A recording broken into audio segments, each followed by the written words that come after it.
All right, we are live. Welcome to the Young Guns podcast. After a short hiatus, I was sick last week and didn't have anyone else around to host, so we're back this week, and it's good to be back. Summertime, gonna be shooting a lot more guns and having fun, and we're gonna be talking about to customize or not to customize. And really, what I mean by that is just you know when you modify guns and what we like to do to our guns to modify them, or if we just like to leave them bone stock and why we like to make those decisions. So before we do that, though, we'll just go through and talk about what's been going on with us. Connor, what have you been up to?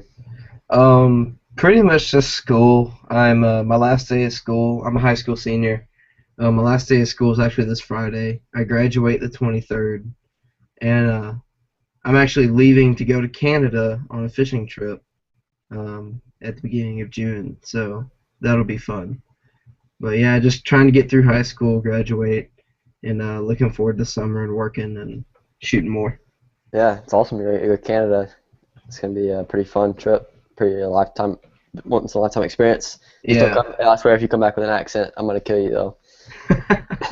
Well, what it is I'm flying up from Atlanta to Minnesota, leaving from Minnesota, flying into Canada. Then I drive an hour to a little town. God, I can't remember the name of it. I had to look at it. Mm-hmm. And then I'm taking like an hour and a half bush plane flight into a cabin, and Nice. I'll be on 3 secluded lakes that are connected by rivers. That's really cool.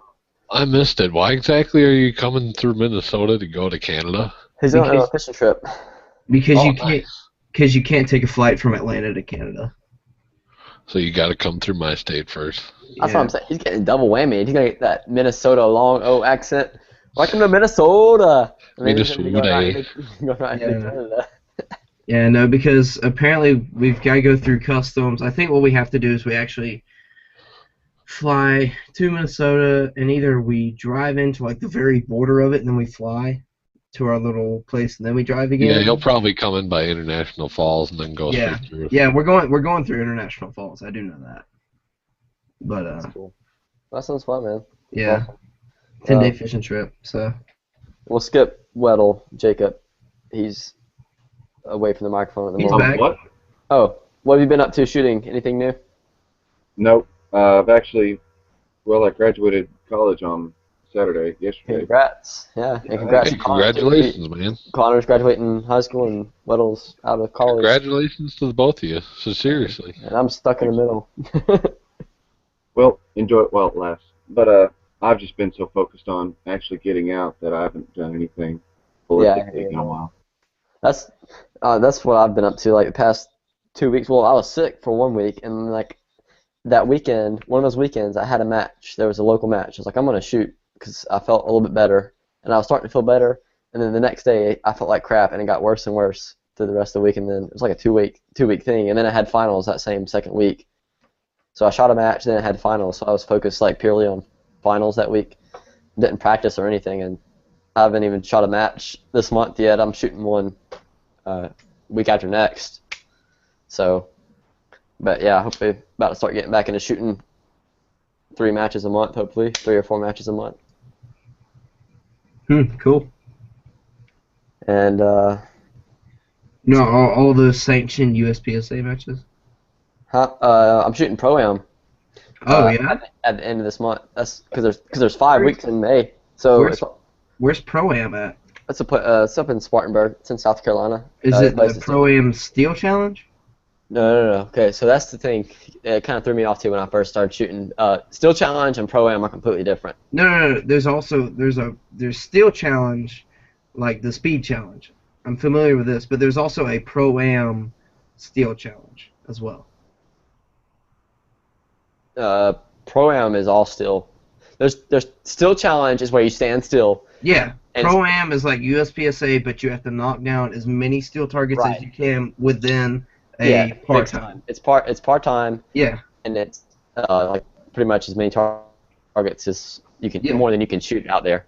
And Probably running but it's not the guy who's actually hosting it. South Carolina is actually he bought Pro-Am. He owns it. Oh wow. And I actually shoot his USPSA match every month too, if I can. He does a really good USPSA match. He's a really nice, down-to-earth guy, and he bought Pro-Am, so he owns Pro-Am, the name now. Huh. And that's what we're gonna be. I I'm gonna be wonder if shooting. he'll run into like, is it like a big national deal, or is it just like I mean, it'll be pretty big for the Southeast, I guess. I don't know. he might run into like Casey Eusebio there?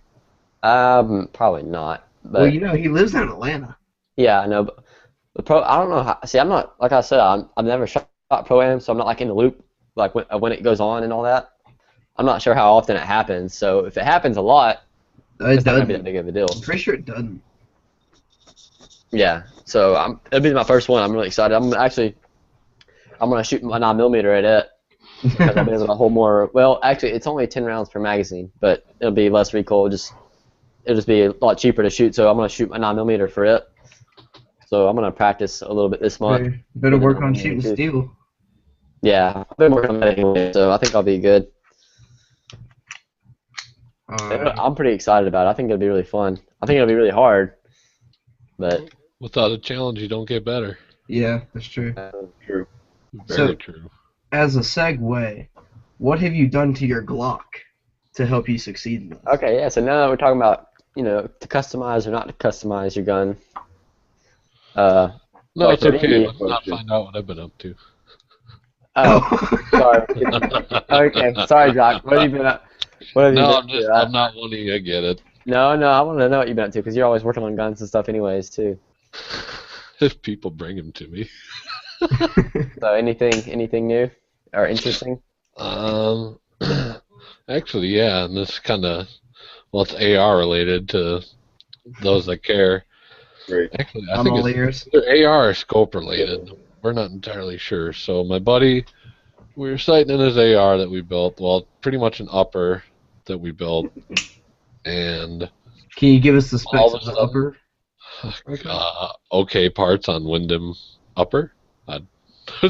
He chose all the parts, and I just showed him how to build it, pretty much. Oh, okay. Do you know what Well, barrel I is gave in him it? the tools, and I advised him along the way. Okay. Do you know what barrel is in it? That's my. Yeah, it's a Wyndham. It's a Wyndham it's Heavy 2020, 24. Because I've got a 18-inch full barrel Rock River arms. Yeah, no, it's a 24-inch Wyndham. Anyway, with so the flutes in it. what's the story? So we were shooting it and trying to get it sighted in at 50 yards because he's going to use it for prairie dog hunting. He's going to handle like 3,000 rounds. So he's like, I want to get this thing dialed in before I waste all my money on reloading the wrong ammo.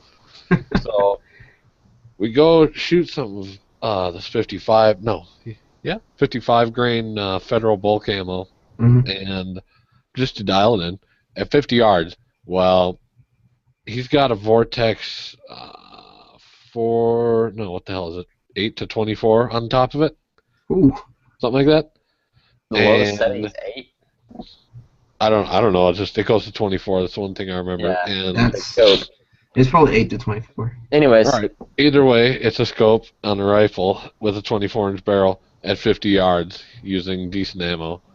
Now, you'd think this thing would do one whole group dead on with a scope after we sighted in. You would figure, yes. Well, the problem was the scope was not. I think the scope is broken. So we went, no, I'm serious. You guys know the size of a normal target, like Yeah. not USPSA, but just like a Birchwood KC, 4 Yeah. corners into the center.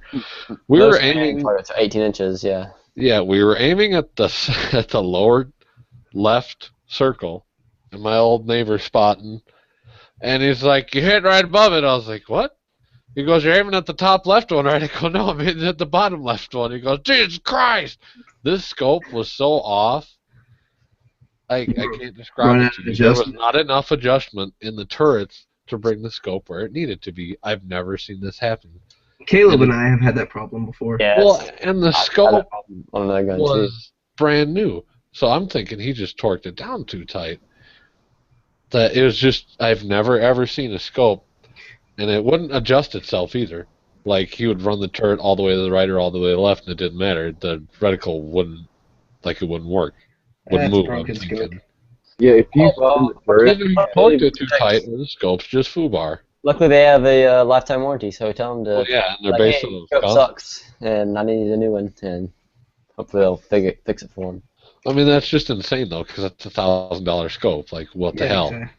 Well, it's like my scope. I've got a what is it? It's like it's a Bushnell. Oh crap! Where's the box? I've got it around right here somewhere. Oh, it's a Bushnell like 4 to 12 AR tactical scope, whatever that means. It's just got a bullet compensator in it, pretty much a 3-dot like bullet compensator, and I have it on a paper plate at 100 yards, pretty much. But I'm waiting till I get my new trigger in before I really fine tune it, because with a 7-pound trigger pull, you really can't do much. It's pretty awful. So, I know we've covered what's been going on with everybody. We'll kind of, lead that into customizing guns. So, No, that's about all. That's a good reason right there. Connor was saying, if that's a gun might work in its stock condition. Oh yeah. And you might be able to practice enough where you can shoot it really well in its stock condition. Yeah. But just changing a few parts can make a gun a lot easier to shoot. It doesn't make the gun shoot better. Yeah. It makes it easier for you to shoot the gun better. It's like having a nice, like, a Camaro or something, but Yeah. you have shitty brakes. Like, well, guess what? It goes fast, but doesn't stop very well, does it? Right. So if everything's on a level playing field of quality, then everything's just going to be better. Yeah, overall. Because every gun can outshoot all of us. Well, No, think about it. not every gun. A Careful now. There's some cheap guns out there. A quality made gun. I'm not talking your $100 Walmart What is gun. your definition of quality, though? Because that's Made well. Made well. Well, okay, made well. What does that mean? Exactly? Made well shooting the right ammo. All I'm saying is, us, yeah, you're probably right. We, like, none of us here could probably outshoot any gun we'll ever touch. But some guys that have been shooting for a while and get pretty good at it, it doesn't take very long before they can outshoot their rifles.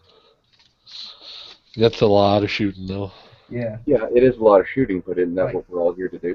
I would say it'd be a lot easier to do with the rifles than it would handguns. It'd be a lot easier to outshoot. Yes. Outshoot a rifle.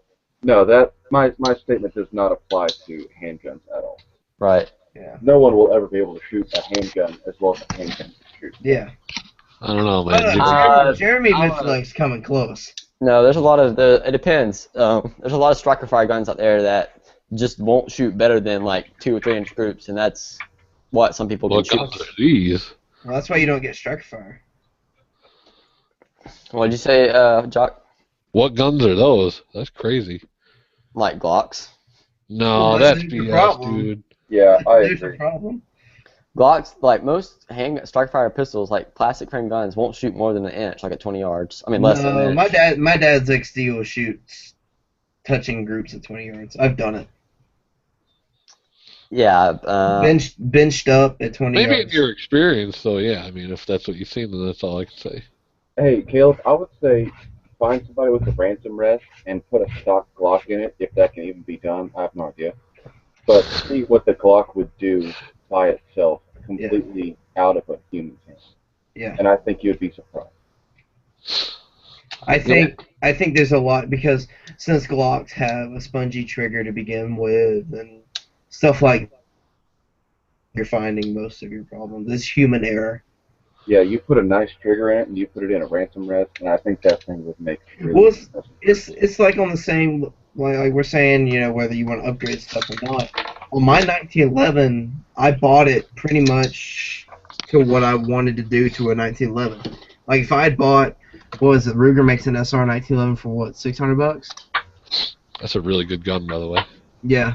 But if I had bought one of those, I've got a Smith & Wesson E-Series 1911. That's an even better gun.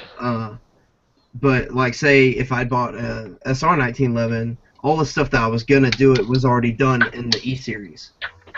So I just went ahead. Well, I didn't buy it. My dad bought it for me as a gift. But Damn, you got a nice dad. well, this was when I was shooting IDPA very regularly. And I had to buy my own Glock. Dang. Hey, your dad bought you Oh, your no. 1911 though. Yeah, he did. Man, y'all got some cool ass dads.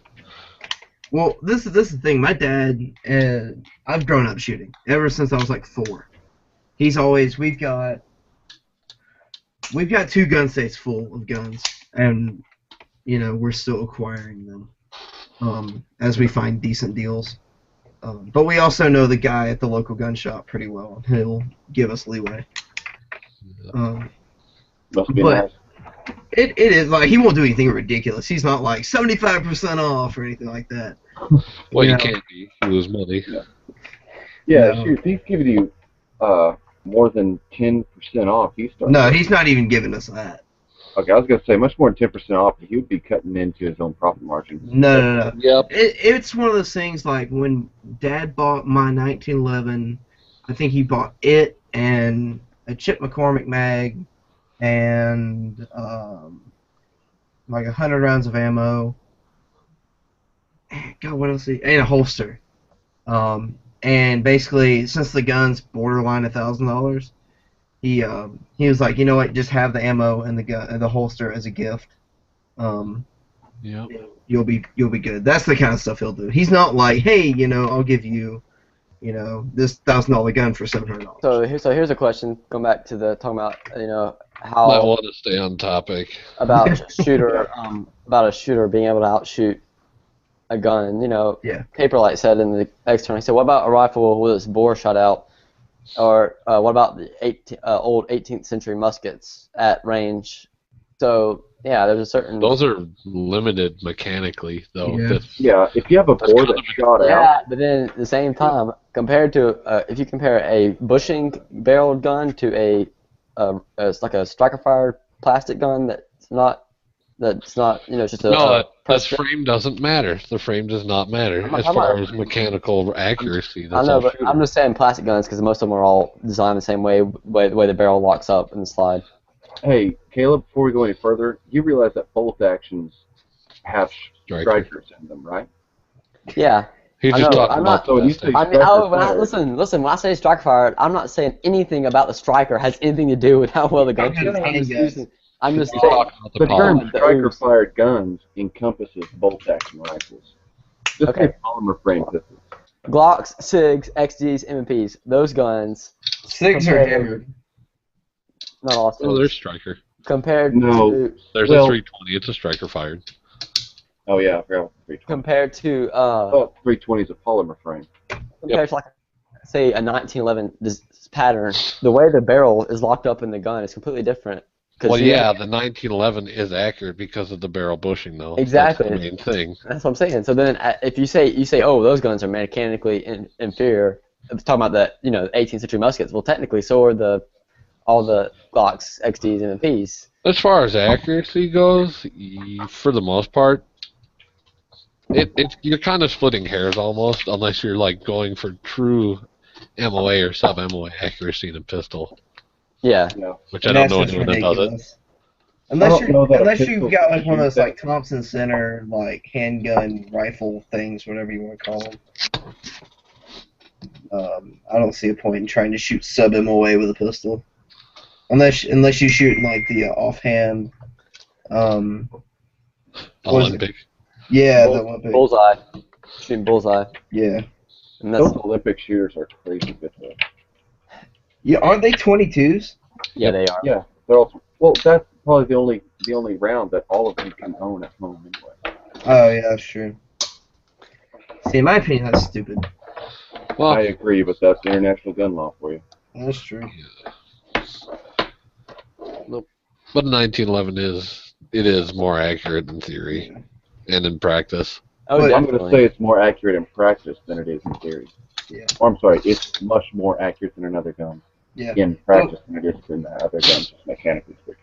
But what I was getting at when we started talking about this, like if my dad would have bought an SR 1911, which he debated, he took into consideration the Taurus, the Ruger, Springfield, Kimber, and the Smith,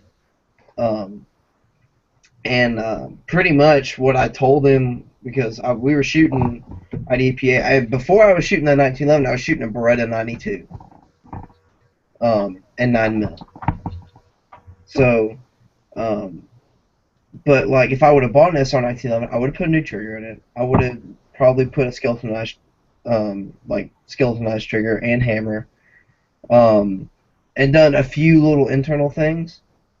But when I when I told him this is what I'm kind of looking for, we just have topics and discussions about it. He kind of figured out what I wanted. So he was like, well, really the E-Series is what would fit him best. And I'm not going to lie, it was a rough gun to begin with. It would shoot, I think I got the bad apple out of the bunch because you couldn't shoot more than 2 mags without a jam with it. So we sent it back to Smith, and they polished. There was a spot on the barrel where it was rubbing the frame, and that would cause just a slight hiccup where it wouldn't go into battery. And so they polished it. They polished the feed ramp, and they polished something else. But then ever since they did that, it's worked flawlessly. And all my guys that I've talked to that own these guns haven't had a problem with them. So I feel like I just got the bad apple. All it takes is a burn. You can get it from any company. Yeah. Right. So, but yeah. So I mean, that goes into. I know I went on a complete rant there, but like whether you want to leave a gun stock or upgrade, well, my gun's at where I want it to be. So there's no point in me fiddling with it. But And one thing you did mention though, talking about having that problem. yeah, Having your gun stock and having something like that happen, makes it a lot easier to troubleshoot it. it and is figure out what's wrong with it. definitely. Whenever you're sitting there and you've already got something that you've thrown 20 aftermarket parts into, because then it's like, no, now I'm going to have to replace all of them stock and just work through all of them until I figure out what's wrong with it if it's a really bad Well, on problem. the other side, though, if you build a gun from the ground up out of parts that are not OEM per se, Oh yeah. they'll wear in each other. So Yeah, that's true. Yeah. Well, we gave it the 500 round break-in period or whatever it is. We And gave, it still? yeah, and it still would hiccup. See, that Yeah, was well- going to be my comment. I was like, isn't that what a break-in period's for? But if it was already through the break-in period... there's still some doing Yeah, that, that's why we sent that it don't off. get broken in, though. I can tell you. I had probably put close to 1,200 rounds through it. And I got to the point where I wouldn't shoot it anymore. I was so frustrated with it. I would pick up Dad's XD or the Beretta or even a wheel gun. I'd pick up the 357 before I'd pick it up. Wow. But now Caleb and Caleb when he first started getting into casting lead bullets and stuff, we would shoot those loads through after I got it back from having it sent to Smith. We'd shoot all kinds of loads through it. Different powder charges, different powders and whatnot. Haven't had a hiccup with it since. And if it runs my ammo, it's perfect. Yeah, pretty I'm much. just saying that. It'd be funny. My ammo's pretty good. Yeah. It's not as bad as that 38 ammo my dad loaded. Oh my god. All right. Either way, we want to stay on topic, I'm thinking. Yeah. Yeah. I gun just customization. a comment here. Over in the lobby chat actually, I was pushing the link over there, and DB Cooper made kind of a troll remark, but it's a good point. He says, only customize your CCW gun, which was kind of a tongue-in-cheek thing. Is what he's saying. And everybody always talks I about. agree. He was being funny about customize. Usually you don't customize your concealed carry gun. It's a good idea not to. And you I there is disagree with that. I'm not saying. Yeah, let me finish. Okay, I'll let let me you finish. finish. Sorry. There are some things that I think, that you should definitely not be scared to customize on your concealed carry gun to make it more comfortable for you, and a little bit easier to shoot or carry. But you don't want some crazy. You don't want to hang yourself with. Trigger is the number one stipulation on a carry gun. Right. Everything else kind of negligible. I Exactly. don't think that you would even have any problems defending it in court because nowadays they would probably try and hang you in court over the color of the kid that you shot or the guy. Oh, they will. It doesn't matter. And that's what they would focus on anyway. And even if they did bring it up in your gun, you could say, look, this gun is a defensive gun. It's meant to scare people and shoot them when they can't be scared. I modified it to make it more accurate so that I don't hit innocent people. Yeah. That is the only thing I that's think an argument you could win in court every single time. the only As long as thing you're lawyer. that people that we've talked about this before in other chats, like really at that point, it's really not the fact that that would be the thing that sent you to to be guilty or to be charged with murder or whatever. It's just that you'd have to spend time arguing it, and therefore you'd have to pay to argue that point and waste time arguing it. But Yeah, but you would be in could. court anyway. That right, would be one little thing they throw on if they even. Your bills go up for your lawyer pretty quick, though. yeah, Yeah, well. Yeah. I don't know, wasn't there a case back, I think it was 2 or 3 years ago, where there was a self-defense shooting where a guy had a Glock, and you know how you can change the back plates on them? yeah. He had the Crusaders cross back plate, I remember this. and he wound up shooting somebody, or something happened, and he wound up going to court for it, and they used that against him, and I don't know, I can't remember whether he was This is a convicted guilty or religious not. killing or something. Yeah. Probably. They Right. wanted to spit it as. That's pretty Yeah. crazy. Yeah. So just like that kind of stuff. But like as far as like grip tape and all that stuff, oh definitely don't be afraid Do to whatever makes you shoot Yeah. the gun better, faster, easier. Like what? Why should purpose be defined by law? Yeah. Right. I So, would even go as far to say as upgrade the trigger. Like, if your trigger is keeping that gun from being accurate, put a better trigger in it. Yep. You know? So we just had G Lee hop in. What's going on, Lee? Haven't seen you in a while. How you been? Good. Yeah, apologize for not dropping in more often. Just been really busy the past couple of months. No, that's fine. I understand. Yep. Such All is the same life. lifestyle. Yeah. So you Yeah, been so y'all are shooting? talking about, yeah, a little bit. Like I said, I was traveling a lot, doing a lot of family stuff, so I've worked in a couple of range days, but not as much as I'd like. I hear you. Such is life, dude. I know. Freaking the other Jacob, he's not in here tonight. He works at a range. Like he freaking gets to be on guns all the time. Like he Yeah. lucky for a gun. So I was like, I need to get some kind of job like that for the summer. I was thinking about that too. Even if like, just discounts or something, you always get your employee discount if you're working at like a restaurant or something. If you work at a gun shop or something, you get, maybe something off of ammo or something would Oh, help I'd a be lot. It ain't that Yeah, massive. I would You be do get a discount. I would be so broke if I worked at a gun store. If you But could get like 15% off ammo or free range fees, it's like, that would be the end. That would be awesome. It's better than nothing. I'm like, can I just put a cot in the Better back than nothing, and sleep here? Can I just sleep in the back so I can save money to buy stuff from the store? I'll pull security. Just let me sleep here. Yeah, I'm full security. Dude, you Overnight can tell them, look, you give me 15% off ammo, I'll buy 50% more ammo. I'll tell you right now. That's funny. I like that. All right. So I got a question. Y'all are speaking about upgrading triggers and carry guns. Yeah. Now, I'm legally not allowed to conceal carry, but I do carry on the farm, where I'm legally allowed. Mhm. I open carry. Everything's kosher. Everything. It's cool. I don't think that if you're like, I assume concealed carry is a Glock or XD or Keltec, Like something polymer else. guns. Yeah, polymer guns. Now my grandpa carries an LCP. Like the little Ruger tiny 380. 80s. Yeah. Now that thing's got like a 10-pound durable. Yep. Yeah, they suck. Yeah. I- They don't have a new one. It's a lawyer trigger. That's what that gun is. It is. Well, I don't know about that honestly, because you Be- think about what it's designed for. To be perfectly honest, I don't want a lighter trigger. It's meant for a pocket gun. That's what it is, kind It of. is. That's exactly what it is, and like I don't want a 6-pound trigger on a pocket gun. Hell no. No, exactly. That's what I was getting at. If it's in a holster, trigger protected, something like that, I can kind of see it. Well, Does he pocket not guns carry it still in a have pocket holster? Huh?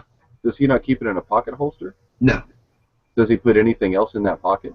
I think his phone.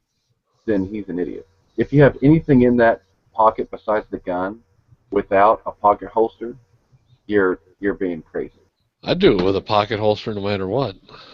Yeah. Yeah. I like even if the only thing in there is Well, the holster with the gun in it, that's fine. This is the reason he originally started carrying because he owned a fabrication shop, and he'd have Mexicans come into the fabrication shop, trying to steal copper and stuff like that because he was on the kind of like the backside of town type of deal.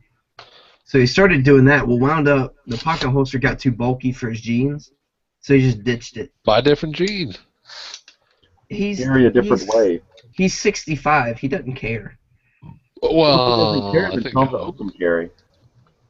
That's true.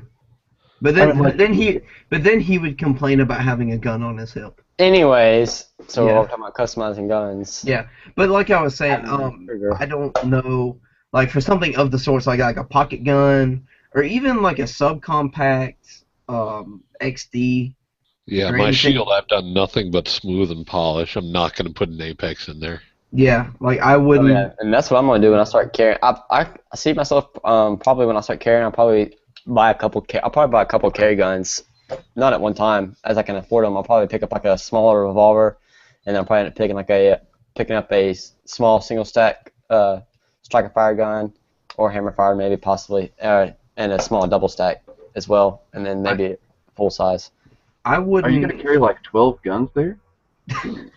Well, you know. Like I'm gonna get one of these, one of these, and one of these, and you're basically naming off like a catalog. Well, it's becoming James Yeager is carrying 6 guns at once every day. Okay. Yeah, but James Yeager only carries double stack striker fires. He's gonna have like I'm gonna have a small bore revolver, and then a medium bore revolver, and then a big bore revolver, and then on my other leg know. I'm gonna have medium. I'm gonna shoot him once with a 22, then shoot him again with a 38. Then I'm gonna whip out the 44 to finish him off. Pop, pop, boom! God. 3-punch shit. Caleb Nomics. How it's gonna go. But anyways, talking about that, I mean, as far as customizing, all I'm gonna do for those triggers, like I'll probably have one Glock. I'll probably have some Glocks I carry, and for those, all I'm gonna do is I might put an over travel adjustment in, but I'll leave all the pre-travel in. I don't want to take out the pre-travel, and I'll leave all the springs and everything stock. And like you said, I'll probably just polish the trigger bar.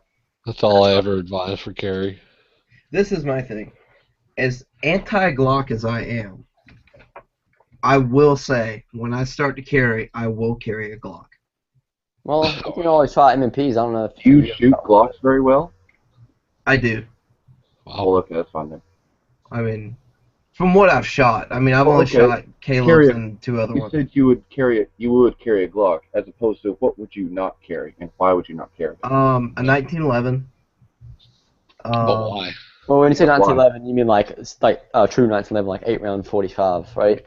Government length Yes. 5-inch barrel. Yes, I would not carry my 40-ounce 1911 or whatever it weighs. Well, that's just because it's a heavy gun. Yeah. See, I Uh, kind of disagree though, because I carried an FNX 45 for a while, and that's 33 ounces, and then you add three magazines of 15 rounds apiece. Yeah, but that thing holds It ain't 15 heavy. 45s. It's heavy, but it has a ton of capability. Yeah. But this, Well- this is my thing. I don't think I'd carry 1911 because of if they do get dirty, they tend to jam. Okay. Sure. Yeah, no, I will agree with that Right. 100%. Now, I'll say I've shot my 1911 probably 600-700 rounds without cleaning it, no problem. But as soon as you get dirt involved, dirt, pocket lint, Yeah. strings, anything. Yeah, it true jams. actual debris will That'd be when mess I can buy that one. gun up. And that's why Yeah. Glocks are so popular. You know, going back to Yeah. how we were talking about, you know, how innately accurate they are. And they may not be like, you know, all one-shot groups like a 1911 offhand. You can't, you know, it might be a little bit harder Yeah. to get those groups out of it, but it doesn't matter because you can put like any ammo in it and it'll shoot. Well, and it's minute of man accurate. What more do you? Exactly. Yeah, a minute of back. Exactly. And 2, replaceability. Yep. If I do, God forbid, if I do wind up killing somebody, 1, they're gonna put me on Go trial. to jail. Yes, they're gonna take my gun. So I don't want to lose a $1,000 gun. Exactly. Yeah, that's another good point. You want something that you're not gonna be Yeah. worried about losing. It's like, okay, well, I can replace that gun. No big deal. Well, it's like But when you're done, I disagree, and I'll tell you why. okay, And then 3, I'm also concerned about weight, printing, and like how bulky. Connor, I don't think you'll ever have to worry about printing a gun. As No, I a don't worry person about who's as a person who's carried a full-size M&P, like a 4 1/4 inch barrel, full-size M&P for almost 2.5 years, Yeah. nobody knows you have it. Nope. Literally Only nobody people that has are looking. it. Yeah, and that's if you put it in a dumb place where it just prints all the time. Still, no one knows you've got it on. If you try it halfway and like hide it well, even the people who are looking don't know you have it. Yeah. You dress around your gun, you'll change really quick. I really don't dress around my gun. I had a way that I like to dress, and I'm like, whatever, I'm not going to change how I dress because I've already got like a whole wardrobe full of stuff. So before I ever picked a way to carry and like got into a habit, I found a way to carry that matches my dress. Pretty much my philosophy for carry will be I'll carry whatever's most effective and most comfortable and not really care. I mean, there'll be certain situations where I want to keep it concealed, and then there'll be certain situations where I really don't care if it prints or if it's open or not. I may just open carry it. So it'll just Everything is situational. It'll vary. Yeah. Well, this is also my thing. See, I dress very stereotypical Southern boy, I guess. Like plaid button-down shirt, tucked in blue jeans and boots type of deal. Yeah, I do too. And so it's like one of those things, like I've debated, like, well, if I'm going to carry, I don't know if I'm going to carry, because I thought about this, I was like, well, I could carry shoulder holster, but I know that takes forever to get to.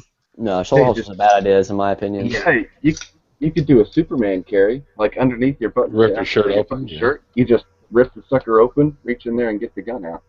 Yeah. Send buttons flying everywhere. See, the real strategy is to kill them with the buttons before you have to shoot them. That's true. But yeah, and I'm like, well, you know, the classic inside the waistband really wouldn't work in that situation because, I mean, unless you're wearing a jacket, of course. No, you could look up. There's I think it's a crossbreed. It's called a Super Tuck, and it's actually made. It has hooks where you can tuck in your shirt into your pants, but still on the outside of your gun. So your gun is still invisible, but your shirt is tucked in. I'll have to look into that. Shoot, the clip on my holster is like that. Really? I'll show you. Yeah. Huh. Turn my camera on. See? Oh, and I'm still not getting anything. Your belt goes through here. Oh, yeah? You can actually tuck your shirt in right here. Oh. So it's like, if somebody were looking at your belt loop, you would have this little black piece of plastic coming up and hooking over your belt. Oh, And okay. unless somebody knew exactly what that was, they still wouldn't know what it is. Yeah. So, but that being said, I still wear untucked almost all the time because it's just easier. Oh, yeah. Anyways, I guess we should probably stay back on talking about customizing. Yeah.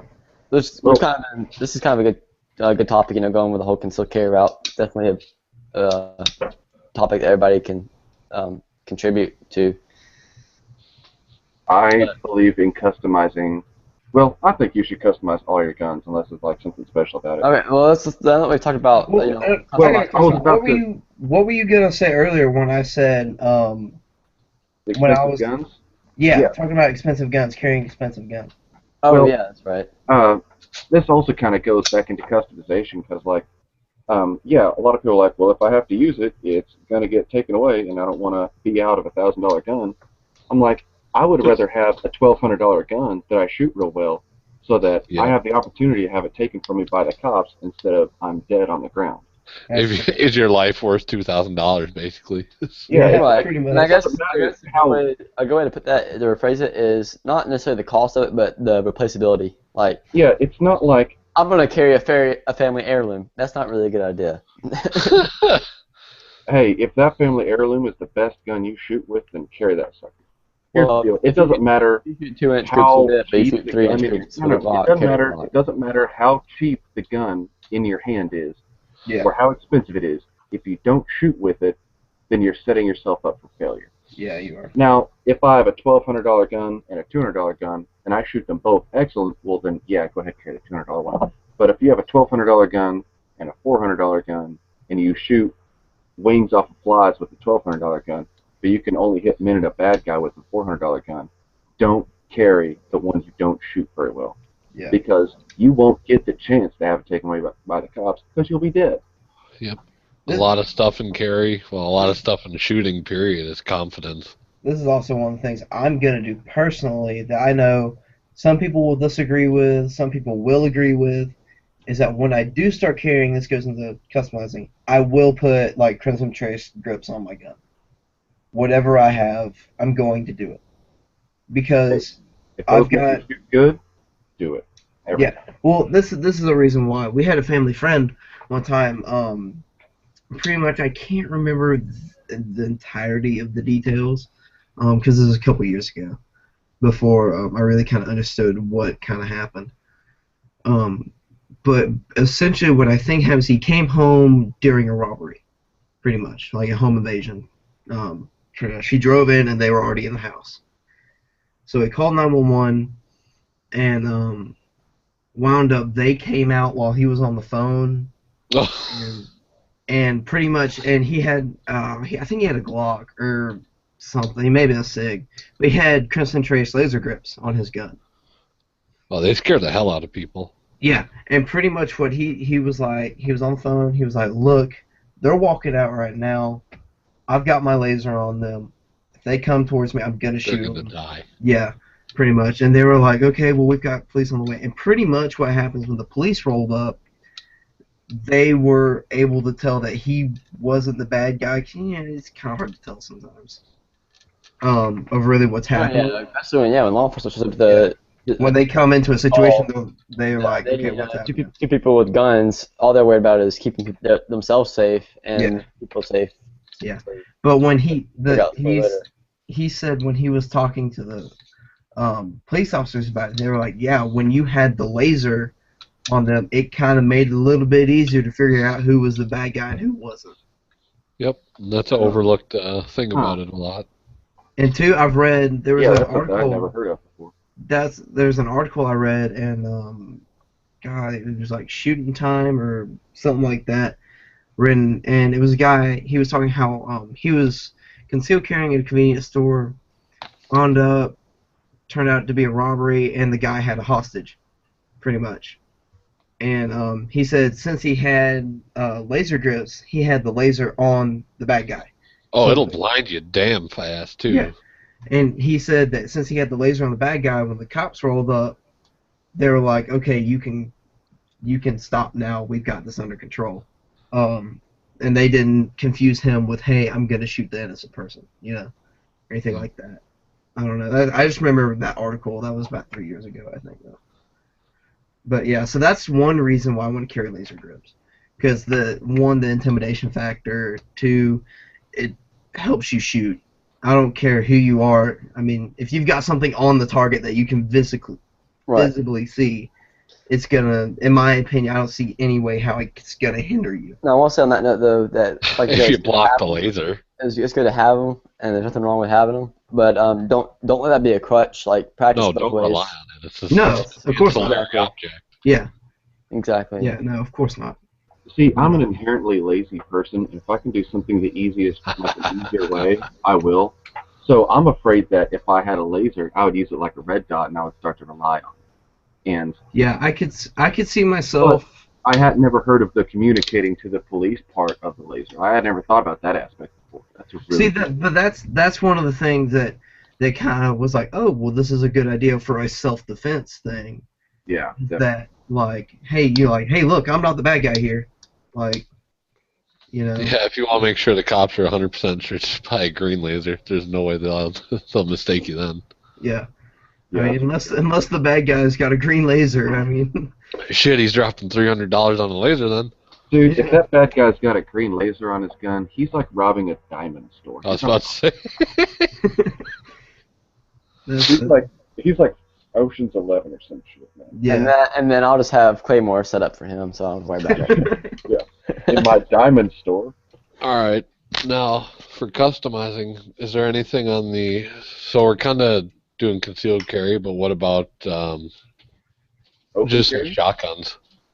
Shotguns? I've personally, You the know, only thing I'm not- I've ever done is put an extended tube on a gun.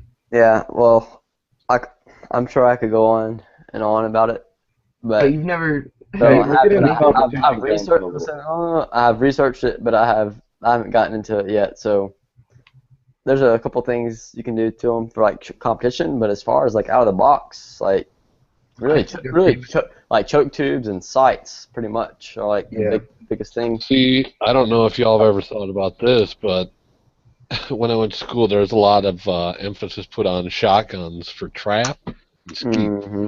Now, Those shotguns people are that do different. that, they Those pay are money to get expensive. stocks fitted. If you have a Yep. fitted stock, Mhm. it enhances your shooting capabilities tenfold, apparently. I'm not a Yeah. trap shooter. I don't know. Neither Oh yeah, am I. people spend like for a 3-barrel. People when they buy these shotguns for that kind of competition, and they buy the high dollar ones, they'll buy like a 3-barrel set, and it'd be like $40,000. Oh yeah. DOT or whatever it's called. Yeah, Yeah, just I like the stock idea a lot. With my shotguns, I usually put the youth stock on them, just because the shorter length of pull, it makes the shotgun a lot more wieldy in my arms. And if you're going to be using that inside, that's what I really want. Yeah. How tall are you? I'm 5'10". See, I've got. Well, I don't own it, but Dad has a Remington 870 Magnum Express upstairs, which is kind of funny because he's got it hanging below the AK in his closet, and I was like, well, why would you? Okay, whatever. But AK Master Race. pretty much. AK takes cake. But it's one of those things that's like that gun I think has the full length stock, but it's got the shorter barrel but the extended tube. That's a cool looking gun. Yeah, Yes. well, it's the tube is flush with the barrel, Also the two stick nothing. but it's an That's extended funny. tube. It's not like the regular. Yeah, that's how my Nova is. When I put the extension on it was still flush. But it's open bore. So Yep. it's strictly a home defense gun, and it's like matte black with a flashlight and stuff like that, touchpad flashlight and whatnot. And speaking, since we're talking like personal defense, concealed carry thing, like I said before, I'm a big fan of lasers and a big fan of flashlights. No, I have Flashlights are the I have to shit. say about flashlights. If you have a self-defense gun and it doesn't have a flashlight on it, you need to You're doing it check wrong. yourself. Yeah, you need to fix that. And don't cheap yourself out on. Don't buy a $10 flashlight. I No. just lost my $86 flashlight the other day. Oh, that sucks. I was like, son of a bitch. No, pretty much like this flashlight. I think it was like $120, but it's like, Yeah. what's the point where it's like so stupid bright? It's like 1,000 lumens or something. It's not the flashlight's not 1,000 lumens. You don't really. But it's like Flashlights eight- were good at 300 lumens forever. Then all of a sudden, Phoenix and Streamlight started going up to 600, and now it's up to like 900 or 1,000 in little Dude, pocket that's lights. so You're dumb. really creating excessive heat that you don't need, and you're draining your battery that you don't need to do. Well, no, see, this is a You- big flashlight. If you turn on a 900 lumen Oh, it'll blind flashlight you. in your house, if your house is painted anything but flat black, you're gonna blind yourself. Well, no, it's like I think it's 500, no, maybe 600 lumens, but it's got a strobe on it, and oh my god, Every time I think of that, I think that movie, what's it called? Kick-Ass? Yeah. oh yeah, With that chick at the end. Oh my god. Hit Girl, where she put the little flashlight up and like. Anyways, that's off topic, but it's a really awesome no, movie. but I'm a huge, like I said, I'm a huge fan of lasers, and I'm a huge fan of flashlights because So One- you like target identification. Ah. pretty How dare much. you want to know what you're shooting at? What? That's crazy. Man, you're in the wrong chat. See, See, I just walk out on my back porch and I just fires 2 shotgun blasts up into the air. I just point It shoot. works. I just point hey, shoot. nobody's ever come in my house yet. I just point shoot Hey, like a let big me- match. let me I just put it- point the gun in the general direction of the target and pull the trigger.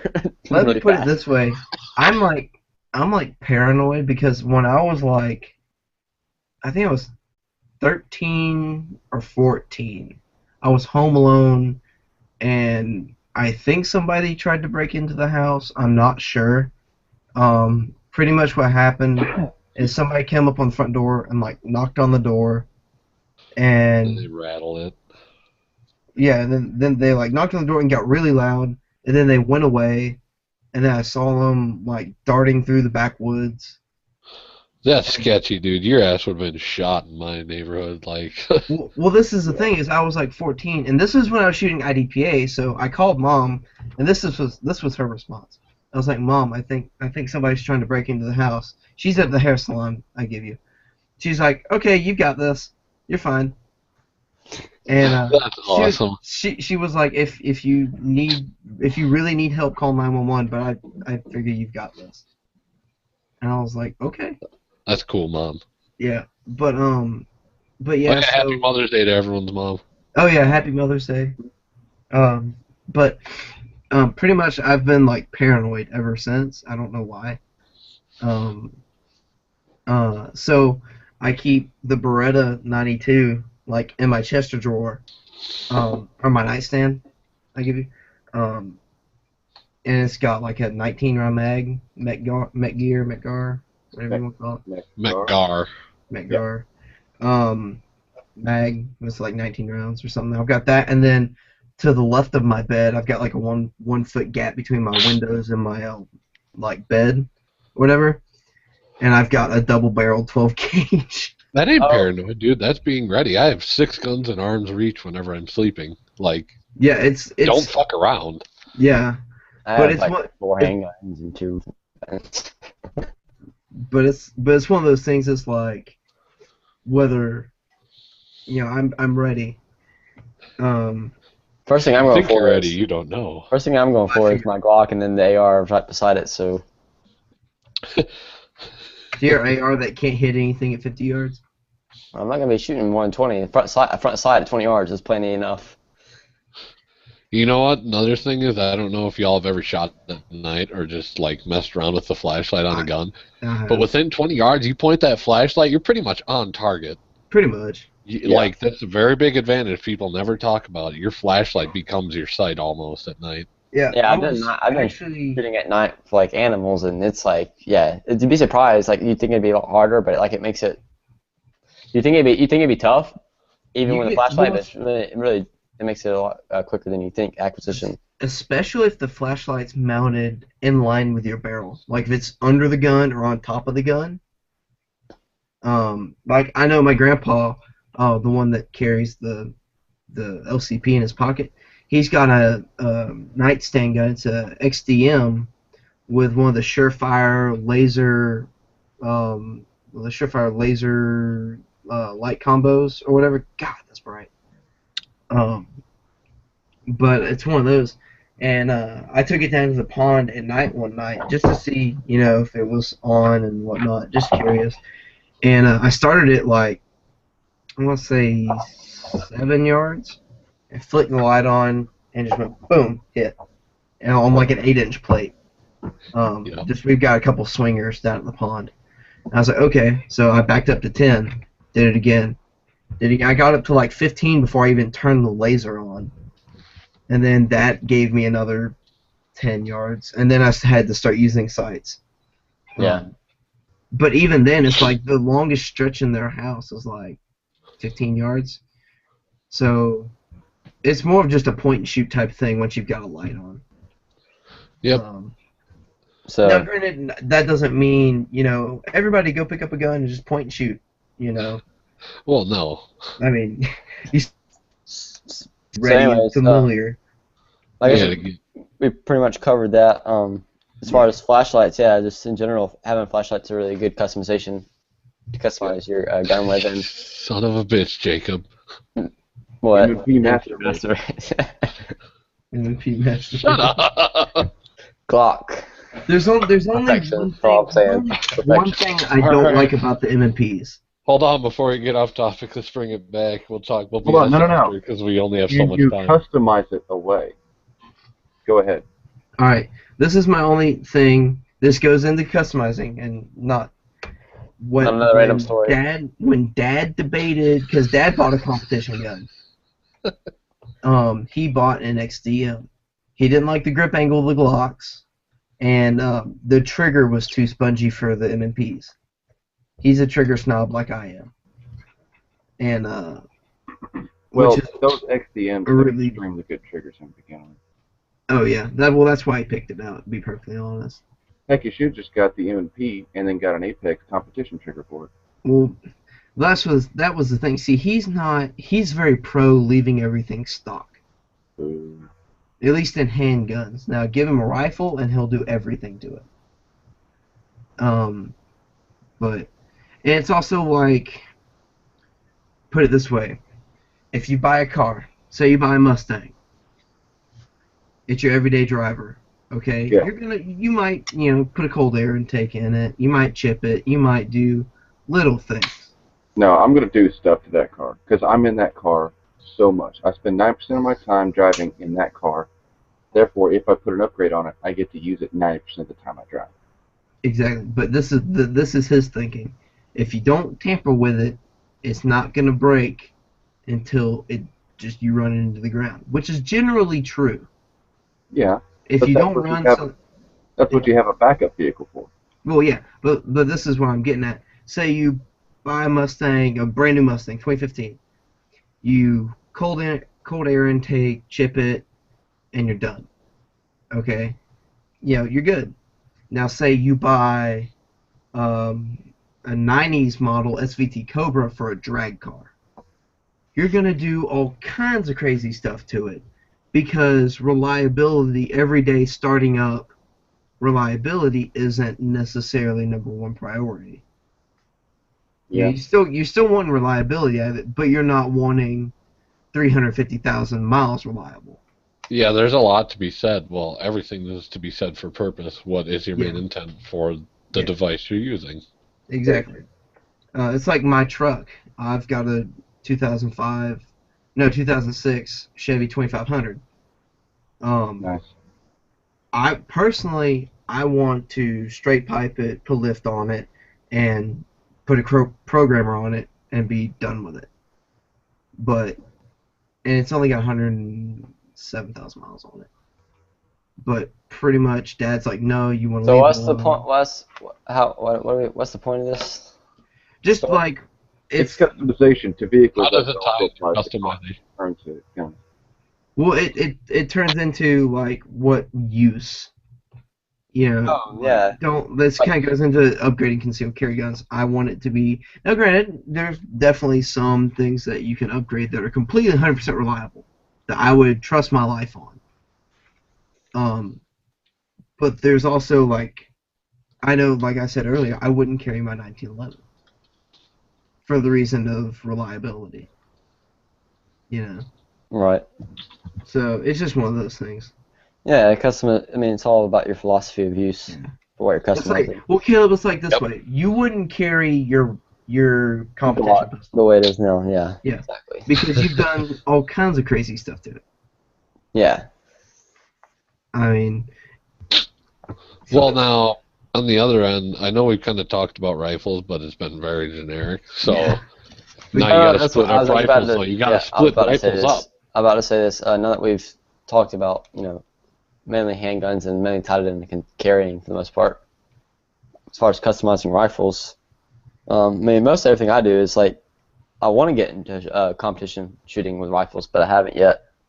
So pretty much everything I do for rifles everything's customized for rifles, and pretty much even from a self-defense standpoint, you're not going to be using it outside of your home, and inside of your home, it doesn't matter what you use to defend yourself. Well, that's not true because if you live in an apartment, there's a lot of ramifications. Oh yeah, no, I'm talking about as far as legalities, not actual. well, Okay. there's a Yeah. lot of ramifications legality-wise too. Well, yeah, but I'm talking about as far as getting getting. Well, tied up I'm of the with getting opinion different- that what you're afraid of out in public with a concealed carry gun, I'm really not Overpenetration is considering also. No, he's talking about some people are afraid of using upgraded triggers on their EDC gun in case it gets brought up in court. Whereas if Oh, no, somebody no. breaks into your house, you could light them up with a competition rig and nobody's going to say anything. I personally think if you're carrying a competition rig in public, nobody would say anything anyway. No, So, but I don't know this about that. this is one thing. If somebody breaks into your home and say Yeah. you've got a race gun, that's your home. That's Ex- not there's no way anybody could ever say you had malintent. Yeah. Right. He was But in my house. It's like There's nothing I could have done that was like it's wrong. what I grabbed and that's what I used to Yeah, defend myself. but this is also you also have to think the counter argument. If you shoot this guy 38 times before he hits the ground, they're gonna be He was like, moving slow. yeah, they're gonna No. be like, now, you know, they're gonna look on that differently as if you did 2 in the chest, 1 in the head. Because that's easy. I disagree with that. If you could show that all 38 of those rounds hit him while he was standing up, like they're all in the wall behind where he was. It's not hard to prove that. Yeah, and if you could show him, like, I guess on video, because I couldn't allow it in the courtroom, you dumping 38 rounds pretty quick, or like maybe it's on like 18 something, whatever. Yeah. Like 38 is an exaggeration, but you dumping 18 rounds that fast, and then they show that all the rounds are in the wall behind him, and it wasn't like you shot him a couple times, you walked over and just kept like hammering into him. yeah, Then they would have no case still. It would be awesome, and it would be an incredible like feat of marksmanship. But I think it'd be cool. There Well, was a firefight. Yeah. a really one-sided firefight. Hey, it's still a firefight. You still won. Yeah, no. Well, this is another thing. My dad's an insurance agent. Here's the And- deal. The guy walked into my house looking for a huckleberry. What can I Yeah. say? Yeah. Well, this is another thing that came up. My dad, he's an insurance agent, so he gets claims, home invasions, stuff like that all the time. And he said he had one customer said his brother broke into his house, was high on meth, and Good all family. he was all kinds of messed up. He said that he had a knife, and him, his wife, and his daughter were at the end of the hallway, and he had his 357. Was it a Colt Python? Maybe some like really expensive gun. Either a Colt Python or something. Either way, he had a gun and a knife in his Yeah. family. Well, no, he had the gun. His brother had the knife. And Oh, he was at the other end of this hallway, and his brother was high on meth and was wanting money, and was wanting to like kill them all. And he was like, "Look, I will shoot you if you come any closer." And this is by this time they're on the phone with 911 and whatnot. And his brother straight up just started running at him, and he said he shot him 3 times in the chest, and didn't kill him. But he said that they looked at it in court as if he was shot. Like, hey, I've got a knife. I'm just standing here. That's what they came up with the 21 feet. Yeah. 7-second rule. Something like that. But But they 21 looked feet rule or something like that. It's but called. they looked at it differently because he was shot multiple times, and he wasn't in air quotations, he wasn't fighting back. yeah, but a good Yeah. like a good lawyer can twist anything that makes Yeah. sense. Exactly. Yeah. If you have a good lawyer, he could twist that back and either show him how the prosecutor is twisting it, or just somehow twist it to where it's completely irrelevant. Yeah. And that's why I said, like, if you had a good lawyer. Yeah. Well, it wound up he didn't wind up getting in trouble, and his brother's still alive. Damn, this dude's doing a lot of meth. Like, I don't know. Maybe he's not doing a lot of meth, and that's how he's still alive. I feel like if he was doing a lot of meth, it wouldn't take very much to kill him. Yeah, no. Just like crazy. like an ATM falling on his head or something. No, Either way. bad reference. Yep, you got Whatever. it. Get that out of here. Dude, let's Oh, get that's a more of good that show. in here. That was like let Awesome show. me turn my camera on and give you a double thumbs up. Oh, yeah. But Yeah. either way, getting back to the topic of rifles now, and please don't Oh, try yeah. to derail me. So, if there's, in my mind, because I went to school for it and I noticed it and I never thought about it prior, there's many schools of rifles. There's the old school, there's surplus, there's sporter, then there's tactical. I never thought about that, but when you realize it, people want to modify sporters. Well, they kind of already are modified, so Yeah. they want to keep them in stock in a sense. Yeah. Now, tactical guns, they modify the hell out of them because they're purposeful. Surplus, It depends on who you talk to. Yeah. And actual old school guys, they don't do nothing. Mhm. I mean, what's your guys' take on that? What I- rifle would you not customize or purposefully enhance? I have the perfect example of this. My father owns an M1 Garand. All right, so there's your surplus. Is that what that would Sure. fall under? Yeah. Whatever you view it as, really. I mean, it. I view it as kind of Or not old guy. I should call it antique almost. almost, but he's got an M1 Garand. We've got 2 Mosin Nagants.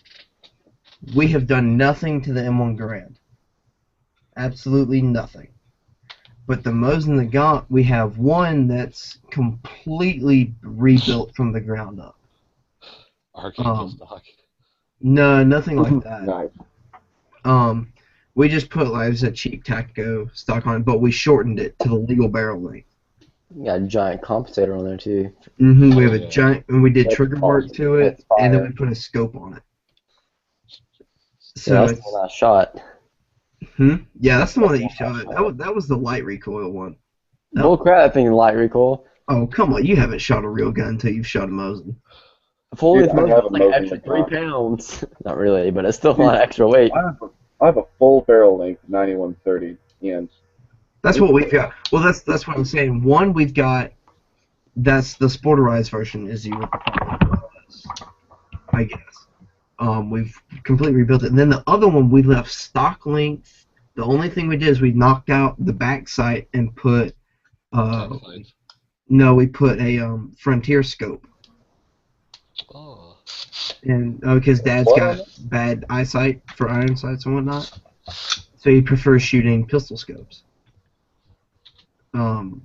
So we knocked that one out, and then we put a pistol scope on it. But that's the only thing we've done. And we put a new butt pad on it because metal doesn't feel good. But Well, So shoot, if here's, you were going to do that, you might as well have changed it up the whole way. So Taperlight made a comment. He said he would never purposely sporterize any military surplus rifle or old cowboy rifle. And as far as modern guns go, I kind of agree with this. There's pretty much everything being made. There's a niche for everything you can think of. So you can buy it already pretty close to what you need. well, yeah, Very true. I disagree with his comments, though. Okay, if it wasn't a Mosin, like if it's a, what is it, like a K35 or whatever, or like one of those like, The Swiss rifle? yeah, I would not modify that. Those things- we've also got a But, 6 well, hold on, and a let me finish it. half. Okay, sorry. But a Mosin Nagant, there was like 80 million of them made. That gun is never going to be rare. Yeah, it'll go I up don't in know price about at some point, but like it'll be 200 years before those guns are rare. I don't know. I don't even think they made like 10 million of them. AK is way over 100 million. The Mosins aren't terribly rare, See, here's the actually. thing, like No, from that's what I mean. my opinion, Mosins. There and I will kinda- always be Mosins. Do I whatever. kind of agree with that. Like as far as like surplus rifles, as far as customizing them, I would never customize anything that would like cause it that I could never replace or if it was gonna like completely destroy the value of the rifle. No, I guess even if it did destroy the monetary value, if it made the value to you higher and more worth than what the gun was worth in cash, then it might be different. I was like, I had a buddy the other day. We were talking about guns, and his grandpa's got like an original Winchester 243 bolt gun from like the 50s or something. Model 70 or something, probably. Yeah, That's awesome. Yeah. And he was like, yeah, the gun's worth like 10 grand. And I was like, no, the gun's not worth. Oh. I was like, it may be worth 10 grand to you. No, see. Well, I don't know, whatever. That's kind of getting off topic, but yeah. Well, I mean, it's like, everybody's got their own, I guess, worth to something. A gun like that to me is not worth more than. Well, if it and was this is exactly like muscle cars, or well, not just old cars, period. Yeah. So like stuff that's from the 70s, Yeah. it kind of already hit its peak because there's guys they were getting up there and they're like, "Oh man, I got so much nostalgia for my old 442 or my Firebird or Yeah. my whatever," and all of a sudden it's just like, "Oh, guess what? Now you got Mopars going for $250,000, $500,000, and Yeah. then 2 years later they're down to realistic prices." Exactly. Sentimental value. Yeah. Oh, exactly. Well, it is. It's Purposeful rifles are different. If It's just the you fact have that a gun that does something better and you can prove it, then there's real. it's Yeah. just that something is worth what somebody will pay for.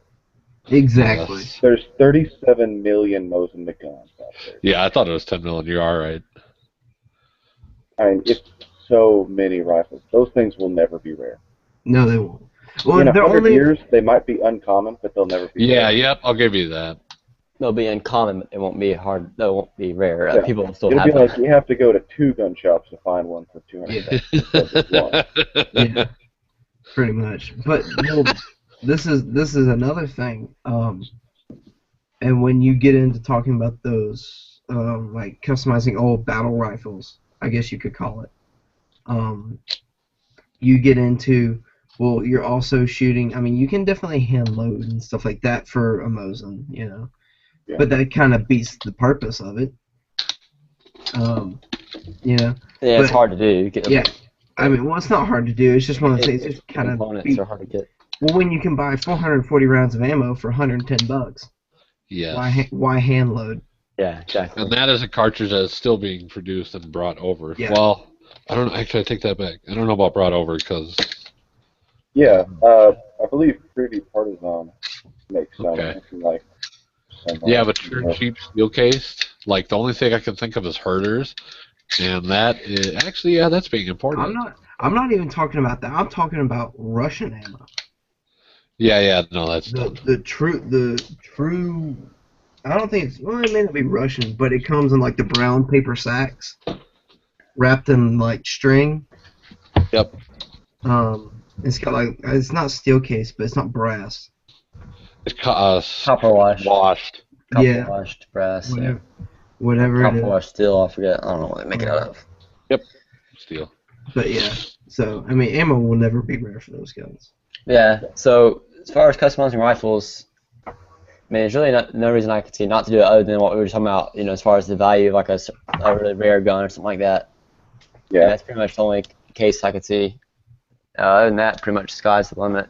Any Yeah. gun you buy for purpose, customize. Any gun you buy because it's cool, leave it alone. Yeah. Yes. Right. It's like a 680, like a Colt Python or something like that. Yeah. Yeah. Oh my God! You I'd take a never, Colt ever Python touch and that. you start messing with it, you Yeah. lose your shot. Yeah, you just screwed up. Well, on a if you- side note, there's only 2 authorized gunsmiths from Colt to work on the Pythons. So Really? yeah, Rich Okay. Wyatt was one of them. That doesn't mean anything. It's not like the warranties on them are any good anymore. I don't know. I just thought that was crazy. I don't know if it was true, but that's what I was told. Yeah, the Pythons. Dad looked at one the other day, and the guy wanted like $2,100 for it. I would never buy one because they have to be fit every 1,000 rounds. I was just Yeah. like, screw that. I hate Really? filing. Yeah, I well, would never shoot one because I doubt I'll ever be good enough to really appreciate what it is, and I wouldn't want to pay money for something that I can't appreciate. yeah, that's exactly why. I was just like, well, it's cool, but I got a Smith I can Well- shoot the hell out of. Well, it's like I've got a piece that was given to me by my grandfather, which was given to him by his grandfather, which was brought over from Belgium, That's sick. from John Browning himself. Don't customize that. No, it wasn't from John Browning himself, but it was from the factory. Oh, from- hell yes. From the factory in Belgium where he worked to the United States, to my grandfather's grandfather, to my grandfather. What gun are you talking about? Remember that little 22 that I've got? Wait a minute. Is it a rifle? Or, Yes. Wait. Is it a T-bolt? No. Okay. It's I can't even remember the name of it. What 22? I don't think It's you. the I think it's the tube-fed 22 that ejects on the bottom of it. Yes, those are awesome. you told me about it, but I God, don't they're think rare. I don't think I I've only I've shot seen it. I've shot it once. They're freaking rare. should bring it over so we can make pictures of it. But Yeah, do a video review of it. Run 1,000 rounds through it. No. no, but and yeah, it's like one of the it's like one of those guns. I pamper that gun. I don't shoot it. Like I've shot it once, and it shoots like a dream. It really does. Like, I mean, I've probably put 100 rounds through it, and they were all super accurate. But it's like one of those things. It's like I'm never gonna touch it with any sort of idea of like, hey, I'm gonna put a new trigger in this. Hey, I'm gonna do this. You know. Right. That's kind of reiterating the whole thing about the That's what I was a getting high at. value gun. So, anyways, I'm getting ready to wrap it up here. Is there anything else you guys want to talk about as far as customizing guns? Anything specific? Or anything else you want to say? If it's a fighting rifle, it better have a sling and a light. Any public service announcements? Damn the man.